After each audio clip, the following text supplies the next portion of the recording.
Welcome everyone, I'm Untitled Hero, and today we'll be talking about the 2D action platformer Gunvolt Chronicles Luminous Avenger X. The game was developed and published by Inti Creates for PC, PS4 and Nintendo Switch in September of 2019, then arrived on Xbox in December of that same year as well. Gunvolt LAiX is a spin-off of the Azure Striker Gunvolt series and follows Shadow the Hedgehog's human Sona, Akura Koppen Kamizono, a Minnow or non-superpowered person in a world where adepts, mages, have taken over. And after that little tidbit is explained to you, you find yourself in a crumbling city, knowing nothing but that you must kill. And kill you will, but not efficiently, for you see, if classic Mega Man is the Street Fighter 2 of action platformers, then LAiX is the Guilty Gear the missing link, or to put it into more digestible terms, it has a larger focus on style and big combos.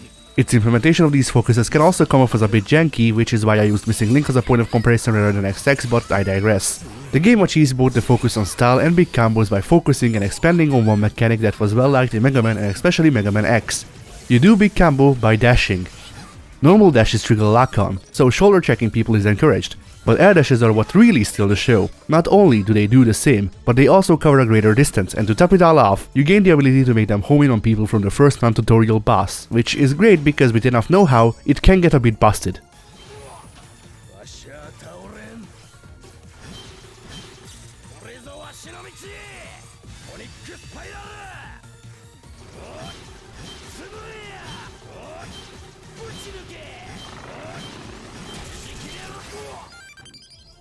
But you familiarize yourself with the various dashes, you've been going through killing robots, you might have even picked up a bonus emblem or two to raise your score, when you find yourself fighting this guy controlling a mech, and oh no! He's a complete pushover.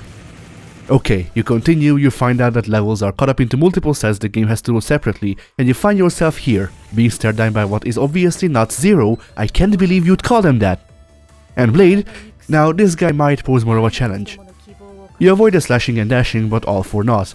Blade was too strong, at least until a twist of fate throws a girl into the fray. Making a run for it with your now savior, you arrive in a group of Minnow children, where Akura makes the not at all foreseeable decision to stick around and help out the children so he can have some older sibling development throughout the game, which I'm sure won't become important later on. And now you're in the menu. Here you can change your options, shop around for various upgrades, start a new mission, or talk to the children, which is encouraged not just for character development purposes, but also because it fills Akura's heart with feelings other than edge, thus giving a higher chance for Lola to perform miracles, which really just means revive Akura for effectively free every once in a while. Your first mission as surrogate brother is getting food the only way you know how, with a gun. After you fight your way past the staff, you'll find yourself facing off against your first real boss, who will be one of two, possibly three that will give you any sort of trouble going forwards. I suppose this is also as good a time as any to note that the game doesn't feature a traditional difficulty selection. Instead, you get to choose how strict the game is in its scoring, and whether the score you gain for combos can get interrupted, as well as whether it takes 1 or 3 hits for your score to be nullified. Okay, you're done with the shopping, and we get to one of the bits that kinda bug me, but it's a nitpick. I get the need for tutorialization. It's important for your players to know what they can and can't do, but there's better and worse ways games can achieve it, and how a tutorial is received is pretty dependent on the tone of the rest of the game. The tutorials in LAiX all come from Lola, which means she's telling Akura about doing the bullet dodges and reloading and all that in-universe. Which would be kinda weird considering you'd assume Koppen would know about the way his own defensive systems function at this point, being a legendary hero and all that at the start of the game. Tutorialization can take priority over story, which makes sense from a game design standpoint but creates a tonal whiplash when in the middle of the game taking its story seriously, Lola chimes in to tell us about the importance of switching adept powers. That being said though, they could have made it a lot worse than how it ended up being. At least Lola doesn't tell Akura to press the left bumper to dash, so it fits more into the game's universe. Even if it is still a bit weird and could have been explained with button prompts, while the text box not assigned to anyone just as well. And since I'm already nitpicking Lola's behavior in the game, I guess I might as well hit that I think Lola's praise gets a bit too outplayed a bit too fast when it comes to combos. She chimes in at every shoulder charge to hit an air combo, which wouldn't be too bad if that wasn't the easiest, and thus in a way, encouraged way to interact with the game past level 2. But moving on, you do a couple more excursions fighting great villains, inching ever closer to finding the butterfly effect, which is what Akura's been after this whole time. You're actually making good progress, but oh no! Kohaku is sick and you need to find medicine. In her fever, she, with the aid of the rest of the children, also reveals that she has a dead sister. You take a mental note that the guy you've been fighting throughout the game is suspiciously dead sister shaped, but make nothing of it and move on to get the medicine. But not before going back into the room you just left for that warm bonus, of course. And then you get to the saddest boss fight in the entire game.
which is both preceded and followed by a boss rush of the rest of the game's bosses, until you get to what seems to be the big bad, which is the game's largest difficulty spike.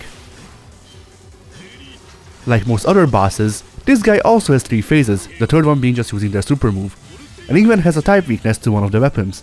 So your own muscle memory and his attack RNG willing, he should prove surmountable sooner or later. Oh, but what's that? You thought you won? Don't be silly. This isn't even his final form. Get ready for the real final boss, the Spindly Johnny from Scooby-Doo and the Cyber Chase. Now, let's stop the b-roll for a sec to examine something you might miss on the first couple goes against Johnny here, at least if you're anything like me.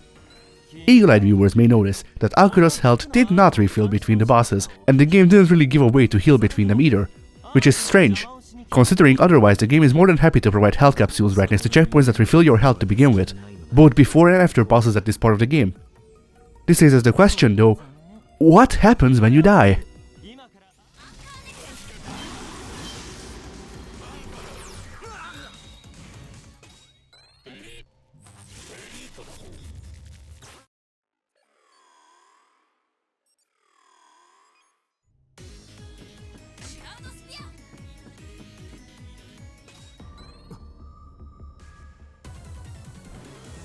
Yup, you need to redo the previous boss because, for all intents and purposes, it's not a previous boss.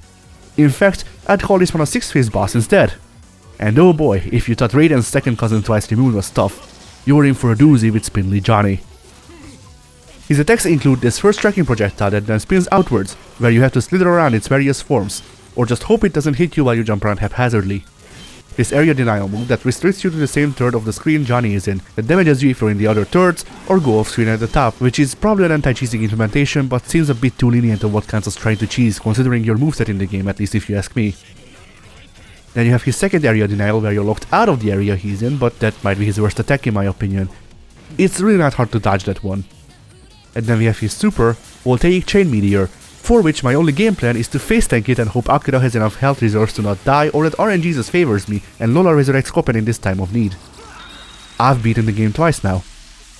As a side note, while I did say that you don't get a chance to heal between what I guess are the 2 major phases of this boss, which is true, you can still get some health back by leveling up on the more human form, which should happen every second time you beat it. This, however, eventually leads to a cycle where you generally only bother actually fighting the Spindly Johnny on every second try, because that's when you'll actually have a shot at beating him.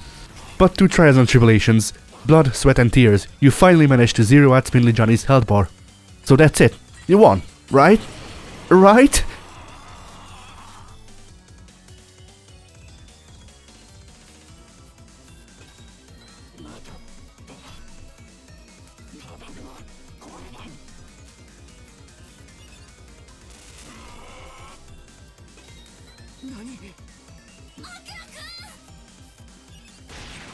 Oh, for fuck's sake! Anyway, to hit on some of the game mechanics I may have missed explaining through all that, Akira comes with a meter of what the game calls bullets. It's the charges his defensive systems and their dashing uses, and you can easily reload whenever, really. The main takeaway of this mechanic is that Akira takes no damage as long as the bar has any charge, unless you're going up against a bigger enemy, in which case they might need 2 charges a hit, or just disregard it entirely. Then there's what I believe is referred to as idle mode, where Lola of course couldn't just stick to being a drum robot and instead turns into a waifu, granting Akira infinite bullets, as well as a buff to his damage and health, at least allegedly on those last 2. You go into idle mode by either reaching 1000 kudos, which is pretty much how the game refers to hits in a combo, or alternatively by RNG up on death. Moving on to the game's presentation, needless to say that the game is very anime, although I'm sure the people who will be bothered by that opened this video, looked at Copen's design and proceeded to close the video already. I'd say I like the game's art style overall, both the 16-bit sprite work they have in the gameplay, as well as the character portraits and key art featured in the game, not to mention the loading screens which seem to be using sketches of or from their reference sheets, which is not only a clever way to reuse production assets, but also looks cool. I can't really praise everything however, because Kohaku's design exists, and I just really don't like it. Now, the game even points out that Kohaku should be wearing more clothes in a talk segment, and I wish my footage of that part of the game hadn't corrupted to further prove my point, because holy shit, Kohaku really should be wearing more clothes. But you know, just because the game acknowledges that it's a problem doesn't absolve it of the problem. Moving on to the music, it's fine. It does its job well enough, fits the themes of the rest of the game, and never feels out of place, so that's a plus. So overall, what did I think of Gunvolt Luminous Avenger LAiX? Well, I thought it was a lot of fun, not without its flaws mind you, but really what is. The game offers a familiar yet different take on action platformers slash run and guns, with a story that while tropey does a fine job. And let's be real here, you won't be paying too much attention to the story past your first playthrough anyway. It's not really that sort of game. I'm not sure what they could have done to encourage more varied use of the adept powers, because as it is, they do have reasons to switch and experiment between them thanks to the bosses being weak to different powers as is tradition. Yet still, Anchor Nexus kinda just disregards all of that and feels like it's towering over its competition when it comes to its usefulness. I also maybe could have done with the final boss being less of a ballbuster to be more in line with the rest of the game, but honestly most of my problems with that would probably be remedied if there were a less time wasted way to regain some health between the two major phases than just leveling up every 2 tries. But all of that is why I believe it's fair if I give this game an 8 out of 10. Now excuse me while I use little more than the left bumper to ruin this man's life.